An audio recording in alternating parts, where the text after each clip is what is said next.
Hey y'all, in this lesson, we're going to be talking about combinations. So in my last video, we talked about permutations, and now we're going to explore combinations. We're going to talk about how you can identify that it is a combination that you'll be using, how to calculate it using the formula, and also using a calculator.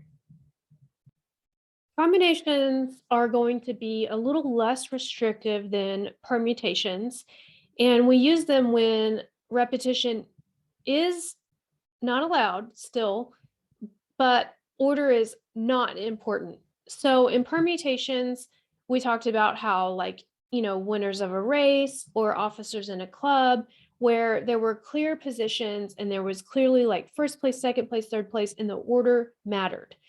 In these cases, the order's not so important. So, for example, making sandwiches or ways to make a sandwich or ways to build a pizza, selecting just a group of people, building a set.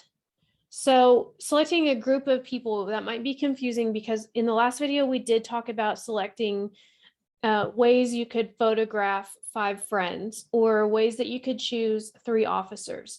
This is going to be a little less restrictive where there's not clear positions where like the officers are. It's more of like, I just want to select a group of 4 people, no positions, no titles, no anything. We're just selecting 4 people.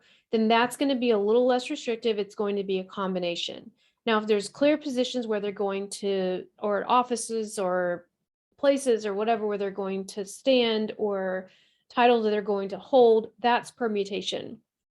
Combination, not so much. Super chill. Combinations, super chill.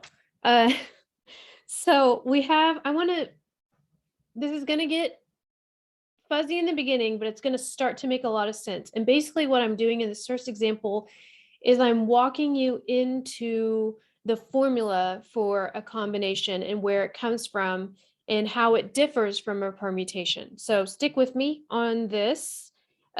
Let's list the subsets of M, A, B, C, D that contains 3 elements where the order doesn't matter. So there's 4 total items, but we're picking 3, and it says that the order does not matter. So this means that A, B, C, I don't need to consider rewriting that as CBA, BAC, because it's just a group of elements.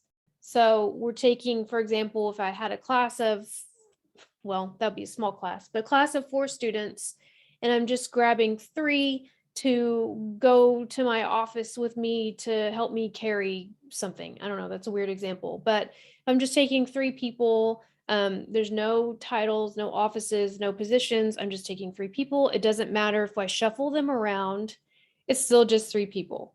So that's one subset. And then A, C, D is another one. B, C, D. There should be one more. A, B, D. I could have used a tree diagram.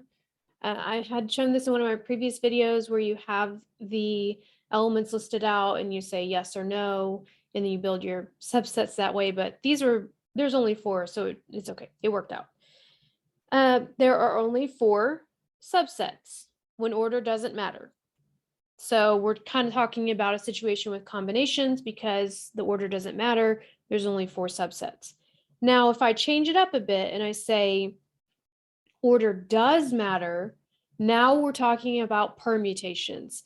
And in this case, ABC is different than CBA and BAC, and there's more.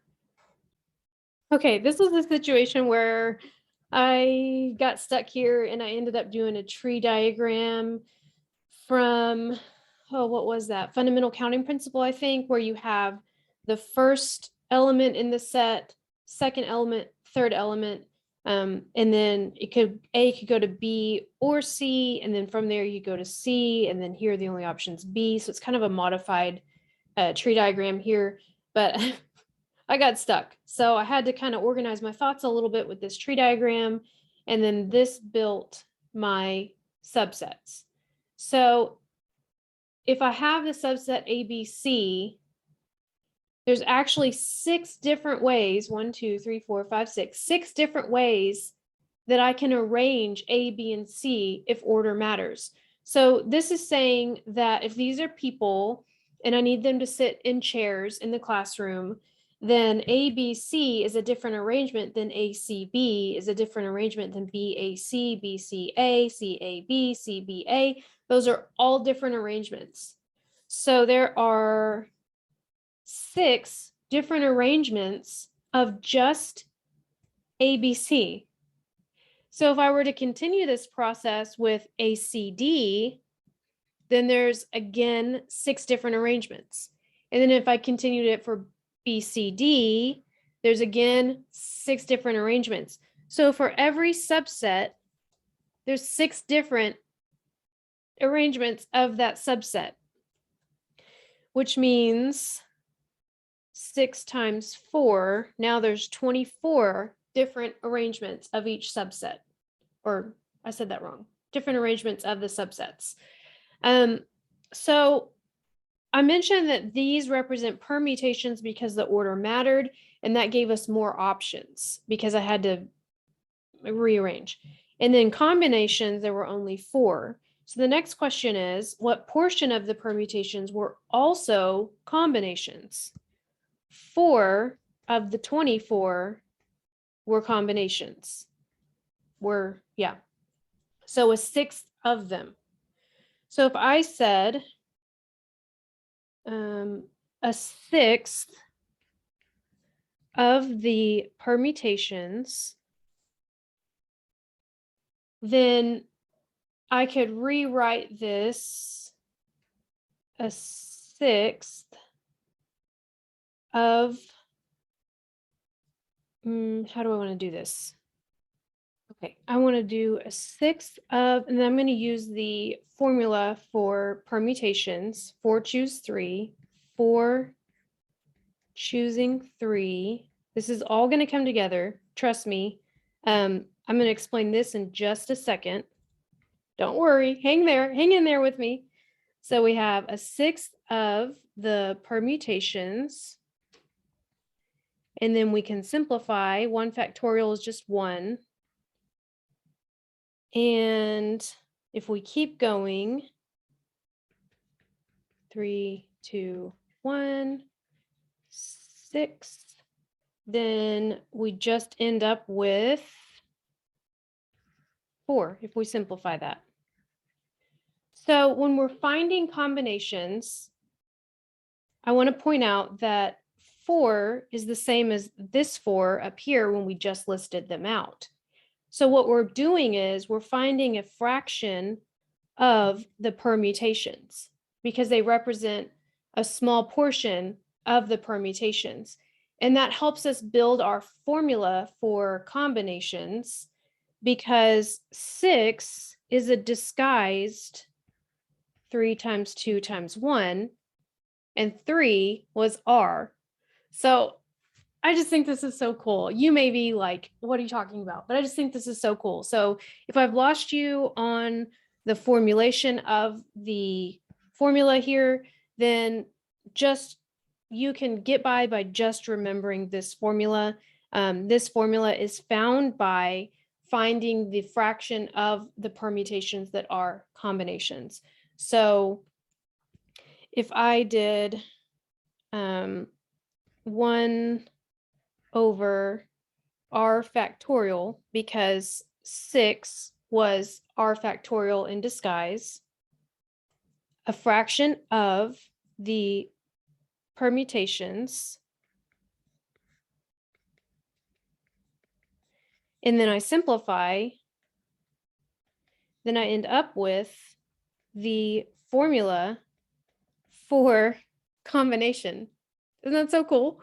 Another way you can look at it, I'm sorry, I'm geeking out over here. This is really cool. We could rewrite this as the permutation over r factorial. flip it and multiply, and then we would end up with this. Okay, I don't want to spend any more time on that. I just think that was really cool. Long story short, this is the formula for combination. We took the long route to get there, but I think it was worth the ride. I really do. Okay, so now we're going to use the formula, and we're just going to practice a couple examples. And remember that the formula is n factorial over r factorial times n minus r factorial. And I want to stress this extra r factorial because it is a different formula than permutations, because it represents a portion of the permutation. So it's similar, but this little r factorial makes it different. So you have to make sure that you include that in there when you're doing it by hand. So if we're going to do this example by hand, we've got n is 9 over r factorial times n minus r factorial. And this is also important if you're going to be typing this into your calculator. You need to make sure that you tell, oh my gosh, the calculator that this is in the denominator. And so I don't think I've actually shown that in this lesson. I've shown in my last video, I showed how to do NPR, but if you just wanted to type in the formula, you go 9 math probability, there's a factorial there in number 4, divided by parentheses for the denominator, 7 factorial times, that'll be 2 factorial, close it. Uh-oh. I don't know where that one came from. There we go. And that's going to give us the correct answer, the same as if I had done 9 math probability. You see NCR as number 3. We're going to use that one because it's a combination. We are choosing 7. There you go. So that's just 2 different ways you can type it in depending on what you're doing. In either case, we get 36. So now I want you to use the formula to try this next one, pause it, try it, and come back. So whether you do it by hand using the formula and typing it in, or by hand and multiplying it out, or using the NCR in the menu, you should get 134,596. So there would be that many ways to arrange 18 items if you were given 24. I worded that weird, but it's okay. So now we go down to this next example. Stephanie wants to buy 11 different spiral notebooks at the office supply store, but can only afford 4. And how many ways can she make her selection? So it doesn't matter like which position the notebooks are. She just wants 4 notebooks. So it doesn't matter if she chooses red, yellow, blue, and pink. Even if we change the order of red, yellow, blue, and pink, it's still red, yellow, blue, and pink. So the order does not matter here, which means it's going to be a combination. And that's the kind of thought process you're going to want to go through when you're deciding whether it's permutation or combination. So we are doing 11, choose 4, and choose just happens to be the same first letter as combination, but this is, tongue-tied. I wrote C because it represents combination. So it's a combination because it doesn't matter the order of the spirals. And then at this point, once you know it's a combination, and once you know N and R, then you can either use your formula, or you can use the combination in the menu, the math menu of the calculator. I feel like it's a little bit easier to use the combination in the math menu. I want math probability NCR. Make sure you choose the one with the C, choosing 4 spiral notebooks.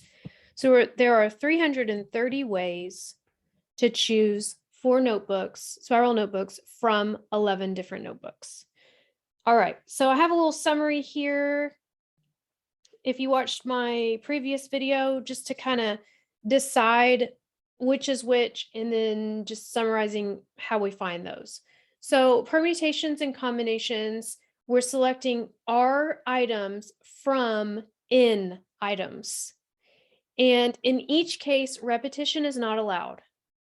So for permutations, we're looking at arrangements, first, second, third place, president, secretary, treasurer, and then combinations, we're just kind of looking for subsets.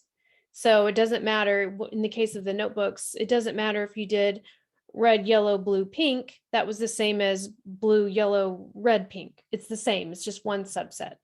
And so the formula for permutation was n factorial over n minus r factorial. And then combination was n factorial over, and there was a little difference here because it represents a portion of the permutations. So the permutation formula is inside the combination formula.